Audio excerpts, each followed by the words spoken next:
I love you.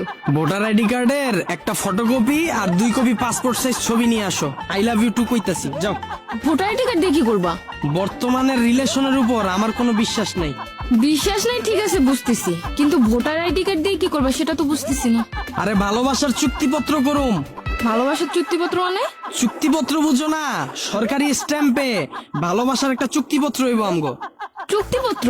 চুক্তিপত্র তো মানুষ করে জায়গা জমি কিনলে, দোকানপাট ভাড়া নিলে, কিন্তু ভালোবাসার চুক্তিপত্র ব্যাপারটা বুঝলাম না। 2 বছরের জন্য একটা দোকান যদি ভাড়া নেই, ওইটার জন্য যদি চুক্তিপত্র লাগে, ভালোবাসা তো আরো ইম্পর্টেন্ট জিনিস, ওইটার জন্য তো আরো আগে চুক্তিপত্র লাগবো। ভালোবাসার জন্য চুক্তিপত্রটা কিসের দরকার? তুমি কি আমারে এখন বিয়া করতেছো? না। তাইলে তুমি আমারে বা আমি তোমারে ছাইরে যাবো না, এটার কোনো গ্যারান্টি আছে? একটা দোকান যদি আমি 2 বছরের লেগে ভাড়া নেই, ওইটার যদি চুক্তিপত্র হয়, আমগো বিয়ার আগ পর্যন্ত চুক্তিপত্র থাকবো।